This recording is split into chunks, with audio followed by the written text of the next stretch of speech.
இந்த வெளிப்பாட்டினை தொடங்கலாம் என முடிவெடுத்துள்ளோம்.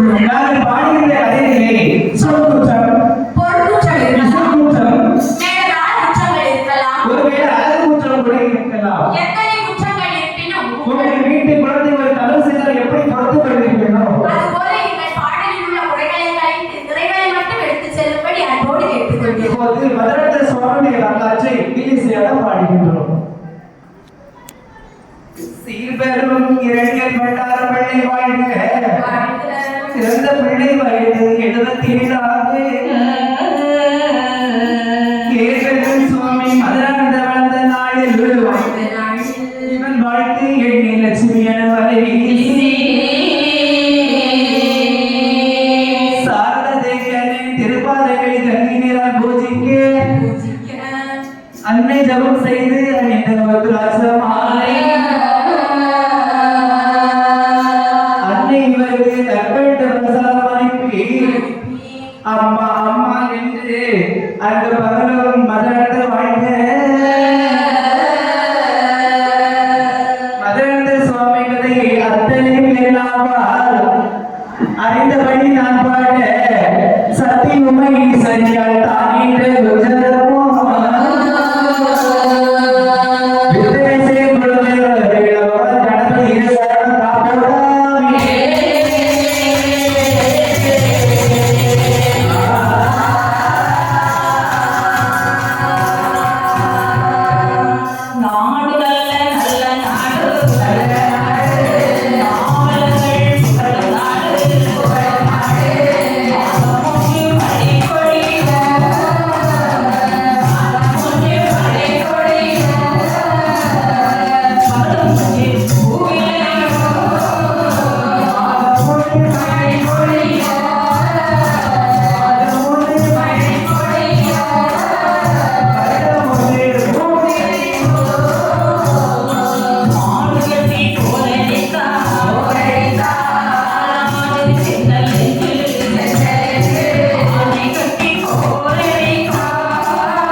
பெண் குழந்தை தவறு இருந்ததுன்னா அப்ப எத்தனை நிறைய ஒரு பவுன பாத்தீங்கன்னா 75,000 மேல போயாச்சு.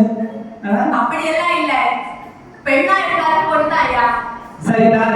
எப்படி அழகான ஆண் குழந்தை பெற்றெடுக்கின்றார்கள், பெற்றெடுத்த பிள்ளையை எப்படி தாளாட்டுகிறார்கள், எப்படி தாளாட்டுகின்றார்கள். ஆரேரி ஆராரோ ஆரேரி ஆராரோ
முடிவு செய்து பண்டார பிள்ளையானவர் தன்னுடைய உற்றார் உறவினர்களையும் சொந்த பந்தங்களையும் அழைத்து ஆமா உற்றார் என்றால் என்ன உறவினர்கள் என்றால் என்னம்மா அதாவது உற்றார் என்றால் நமக்கு நெருக்கமானவர்கள் பண்டார பிள்ளையின் ரத்தத்திலே உதித்த சொந்தங்கள் என்றார். ஓ சரி அவர்களை எல்லாம் அழைத்து தன்னுடைய பிள்ளைக்கு நல்ல ஒரு பெயர் வைக்க வேண்டும் என்று முடிவு பெயர் வைக்க செய்து வேண்டும் என்று சொல்லி எப்படிப்பட்ட பெயரினை வைக்கிறார் அவர்கள்? இப்படிப்பட்ட பெயர் வாங்கின்ற ஆருடைய பெயரிடமோ அறிந்த மகனாக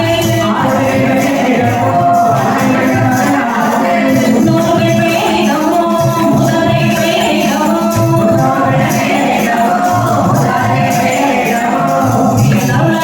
பிள்ளைக்கு சுப்பையா பிள்ளை என்று வைத்தாரே.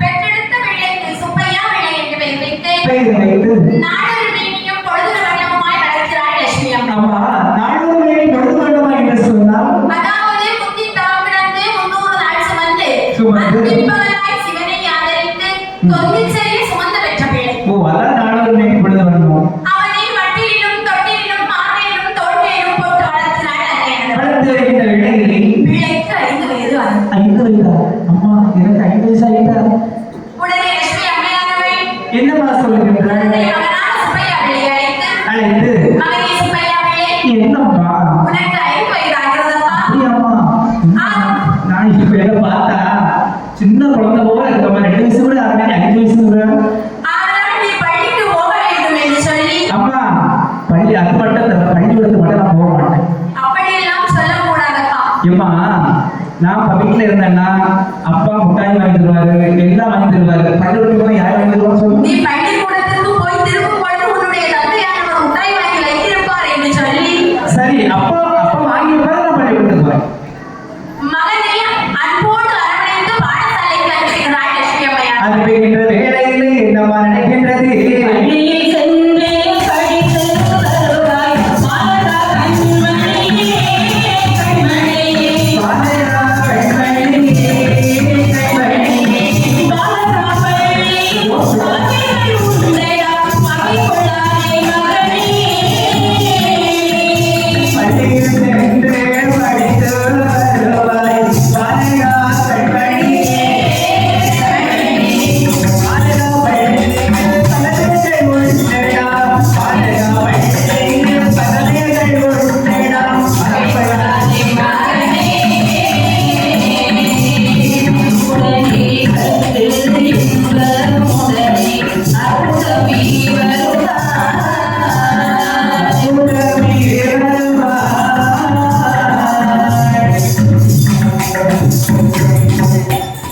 என்று சொல்லி அன்போடு அரவணைத்து மகனை பாடசாலைக்கு அனுப்புகிறாள் அன்னையர். அனுப்புகின்ற வேளையில் அப்படி பள்ளி செல்கின்ற அந்த பருவத்திலே அந்த பாலகனிடம் இருந்த பண்புகள் எது தெரியுமா? என்ன பண்ணுவாமா பக்தி, அகிம்சை, தோழிகளிடம் ஈடுபாடு. ஈடுபாடு. அது மட்டுமா சிறுவயதிலே தேவாரம், திருவாசகம், கீதை என என்ன இந்து சமயத்தின் அடிப்படை நூல்களை எல்லாம் அறிந்து வைத்து விட்டான் அந்த பாலகன். அதாவது தெரியாத நூல்கள் இல்ல அத சொல்றீங்க ஆமா, அப்படி இருக்கும் பொழுது இருக்கும்போது வீட்டிற்கு முன்னால் ஒரு பஜனை மடம் ஒன்று இருக்க ஸ்ரீராம பூஜையுடன் பஜனையும் நடைபெறுமே.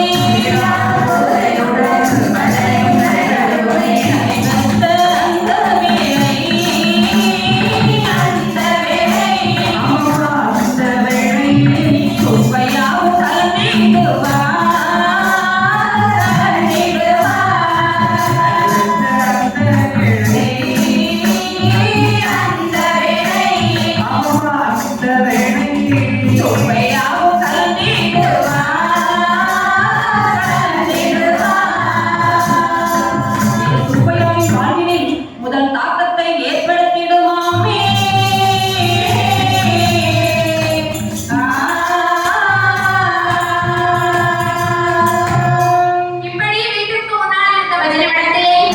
தினமும் ஸ்ரீராம பூஜையும் பஜனையும் நடைபெற சுப்பையா பிள்ளையின் வாழ்க்கையில் அது மிகப்பெரிய தாக்கத்தை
நீங்க கண்டு வருகின்ற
அவருடைய உடல் மட்டும் தானாக நிற்பதை உணர்ந்தாயே.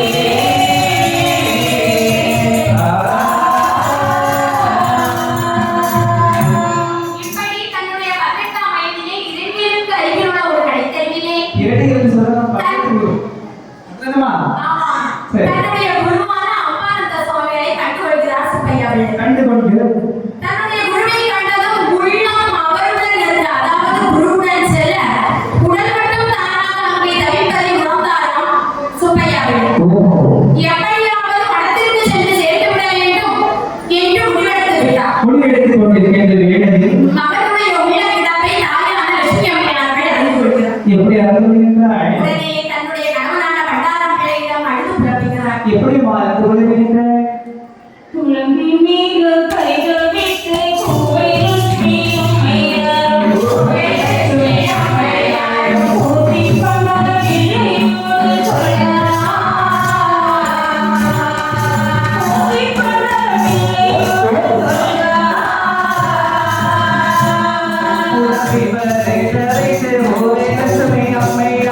கோவை லட்சுமி அம்மையார் கோவை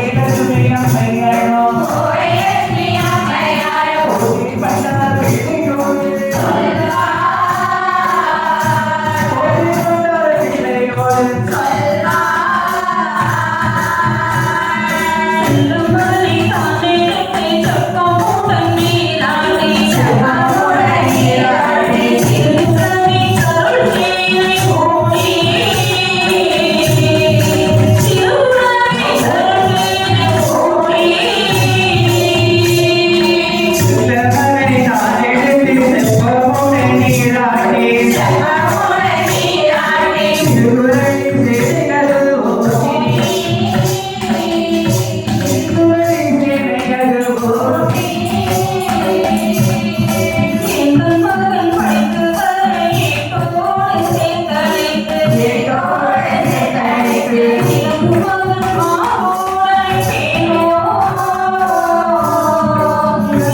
மகனே சுப்பையா பிள்ளை, என்னம்மா?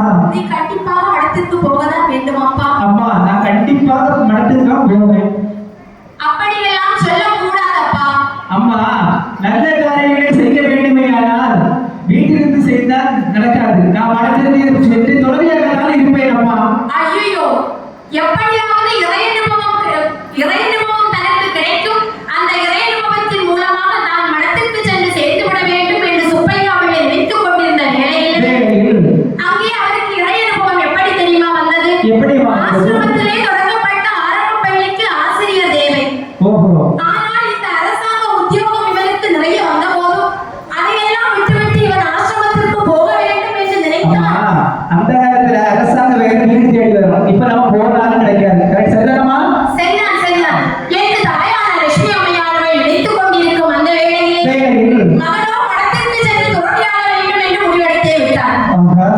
மடத்திற்கு போக வேணும், சன்னியாசியாக வேணும். மடத்திற்கு போக வேணும், சன்னியாசியாக வேணும். எப்படியாவது மடத்திற்கு சென்று சேர்த்து விட வேண்டும் பகிரங்க பிரயத்தனம் இருந்தார் சுப்பையா பிள்ளை. ஓஹோ. அன்பாக சொல்லி பார்த்தாள் அன்னை. அதட்டி பார்த்தாள் அன்னை. எதற்கும் மயங்கவில்லை சுப்பையா பிள்ளை. ஓஹோ. மிகப்பெரிய அரசாங்க உத்தியோகத்திலிருந்து கடிதங்கள் வந்த பிறகும் வந்த பிறகும் அதற்கும் மனமாறவில்லை சுப்பையா பிள்ளை. ஓ சரி தையோ, யார் அசைச்சாலும் அவர் அசையல. ஏன் தெரியுமா? ஏன்? மண்ணையும் பொன்னையும் ஒன்றாக கண்ட கண்ட பகவான் ஸ்ரீராமகிருஷ்ணரின் பரம்பரையிலே சேர்த்து விட வேண்டும் என்பதே அந்த பாலகனின் விருப்பமாக இருந்தது. ஓ அப்படி விருப்பமா இருந்திருக்கு. உடனே தாயான லட்சுமியானவள் என்னம்மா மகனே செய்ய? சுப்பையா பிள்ளை, என்னம்மா? காவி உடையணிந்து ராசியாத்திரை போக உன்னை பெற்றெடுத்தோம். அம்மா எப்படி இருந்தாலும் நான் அன்னைக்கே சொன்னேன், நான் மடத்துக்கு தான் போவேன். எந்த ஆளை எடுத்தாலும் என்ன, எனக்கு இந்த காவி ஆளைதான் பிடிச்சிருக்கு, அதுக்கு தான் நான் போவேன் என்று சுமையப்படை சொல்றேன். எல்லா பெற்றோரையும் போல எங்களுக்கும் ஆசை இருக்காதா? மகனுக்கு கல்யாணம் செய்து மருமகளையும் பேரப்பிள்ளைகளையும் பார்க்க வேண்டும் என்று. அம்மா எனக்கும் மன வாழ்க்கை வேண்டாம். நான் அன்னைக்கே சொன்னேன், இனிமேல் அதை பத்தி பேச வேண்டாமா, உங்களை நான் நல்லபடியா பண்ணி சொன்னேன் என்று சொல்லி சுப்பையா பிள்ளை சுப்பையா பிள்ளை நேராக மடத்திற்கு வந்து சேர்ந்தே விட்டார். அப்படியே வருகின்றார் மடத்திற்கு. அப்படி மடத்தில் சேர்ந்த சுப்பையா பிள்ளையானவர் ஆனவர் தன்னுடைய குருவான அம்மானந்த சுவாமிகளிடம் அருளாசி பெற்று அருளாசி பெற்றுக் கொண்டு மதுரம் என்ற இனிமை நிறைந்த சுவாமி மதுரானந்தர் என்ற பெயரை சூட்டிக் கொள்கிறார். ஓஹோ. இப்பொழுது சுப்பையா பிள்ளையானவர் சுவாமி மதுரானந்தராக மாறிவிட்டார். முழுசா மாறிட்டாங்க. தான் பெற்ற ஆன்மீக செல்வங்களை நல்லாக்கிக் கொள்ள வேண்டும் என்பதற்காக கொண்டு வேண்டும் என்பதற்காக எப்படிப்பட்ட தவவாழ்வை வாழ வேண்டும் என்று முடிவெடுக்கிறார் பாருங்கள். இப்படி வாழ பாருங்க. காற்றிற்கு மனமூடி, மனமூடி, கையில் தோடிடுமா, தோடிடுமா.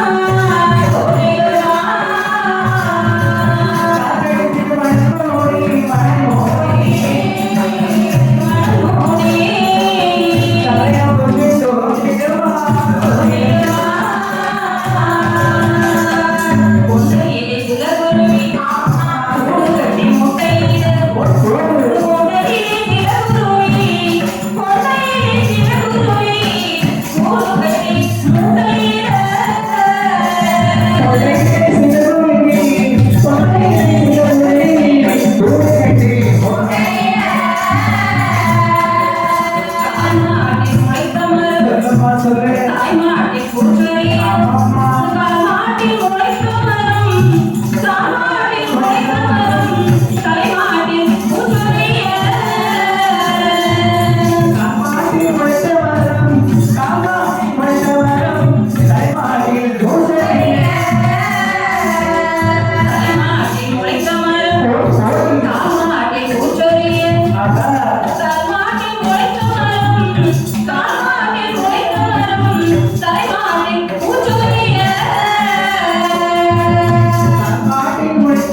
மாட்டில் பூசொலிக்கின்றது, தலைமாட்டில் முளைத்தவரும் கால்மாட்டில் பூசொலிக்கின்றது.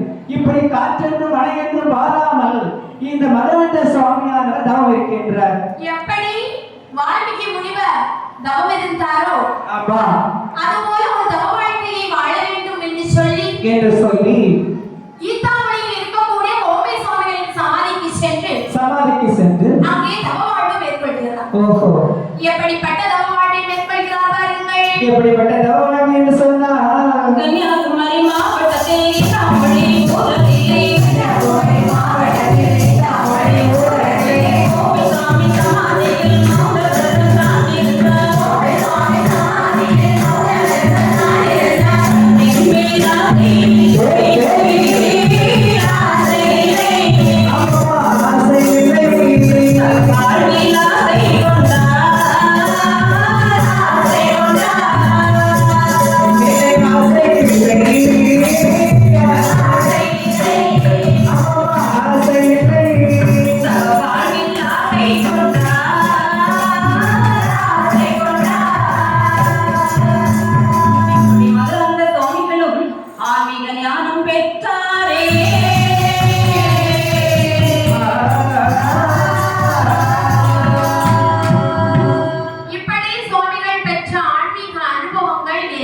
ஏராளம். கன்னியாகுமரி மாவட்டத்தில் ஈத்தாமணி என்ற ஊரிலே 3 வருடங்கள் மௌன விரதமும் பணத்தை தொடாமலும் வாழ்ந்து வருகிறார். 3 வருடங்கள் தவவாழ்விலே இருக்கிறார். ஓஹோ, 3 வருடம். அப்படி தவவாழ்விலே இருந்ததால் சுவாமிஜிக்கு கிடைத்த அனுபவங்கள் ஏராளம். என்னென்னம்மா? காலத்தின் நெருங்கி ஒரு சிலதை மட்டும் இங்கே கூறலாம் என்று நினைக்கிறேன். சொல்லுங்கள். அதாவது உத்தரகாசியிலே ஒரு முறை சுவாமிகள் வேத நூல்களை குறித்து படித்துக் கொண்டிருக்கும் பொழுது அந்த பாடல்களின் பொருளானது சுவாமிகளின் மனதிலே பதியவே இல்லை. ஓஹோ, அப்படி பதியாமல் இருந்த போது ஒரு நாள் அதிகாலையிலே எழுந்து உட்கார்ந்து சுவாமிகள் தியானத்திலே அமர்ந்தார். ஓஹோ, அப்படி தியானத்திலே இருந்த போது சுவாமிகளின் முன்னே அன்னை சாரதா தேவியானவர் ஒளிமயமா தோன்றுகிறார். எப்படிமா தோன்றுகின்றார்? கருங்குழல் அவிழ்ந்து தொங்கும் கண்களில் கருணை பொங்கும். கருங்குழல் அவிழ்ந்து தொங்கும் கண்களில் கருணை பொங்கும். அருந்துடன் நாணம் பொங்கும் நாணம். கருங்குழல் அவிழ்ந்து தொங்கும் கண்களில் கருணை பொங்கும். கருங்குழல் அவிழ்ந்து தொங்கும் கண்களில் கருணை பொங்கும். அருந்துடன் நாணம் பொங்கும்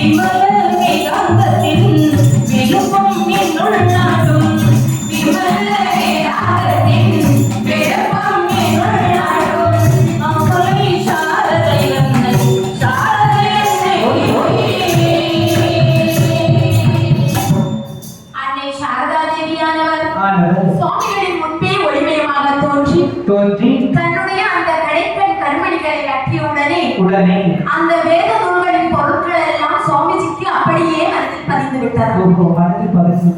அது மட்டுமா? அது மட்டுமல்லாமல் கைலாய பர்வதத்திலே சுவாமிகள் இருக்கும் பொழுது அங்கே சிவனும் பார்வதியும் அப்படியே வீட்டிருக்கின்றார்கள். அதே கைலாய பர்வதத்தில் சுவாமிகள் இருக்கும்போது தானும் சிவனும் ஒன்று என்கின்ற நிலையை அடைகிறார். ஓஹோ, எப்படி பாருங்கள். எப்படி அம்மா? சித்தமெல்லாம் எனக்கு சிவமயமே இறைவா.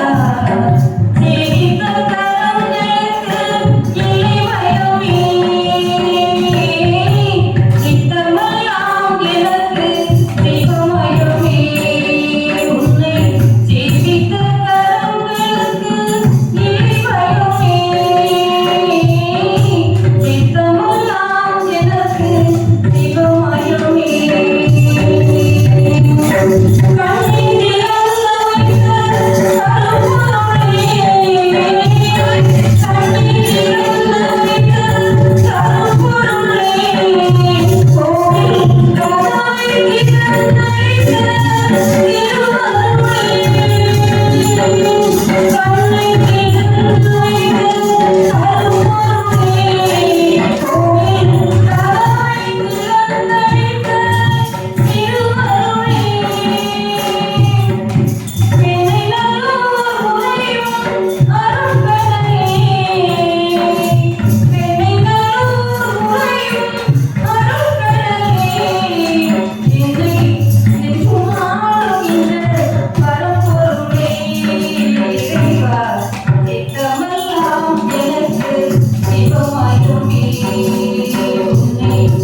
சரிதான் தான் செய்த தவமும் தவத்தின் பலனும் ஒரு புறம் இருக்கு. மறுபுறமோ கன்னியாகுமரி மாவட்டம் கன்னிமேரி மாவட்டமாக மாறாமல் இருக்க வேண்டும் என்பதற்காக எப்படிப்பட்ட பணிகளை சுவாமிகள் செய்கிறார்கள் பாருங்கள். எப்படிப்பட்ட பணிகள் என்று சொன்னால் மனித குல மாணிக்கமா மசரந்த கீர்த்திகேது நம்முலகை காண வைத்த மாமனிதன் சதையே கன்னியாகுமரி மாவட்டம் கன்னிமேரி மாவட்டமாய்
விவேகானந்த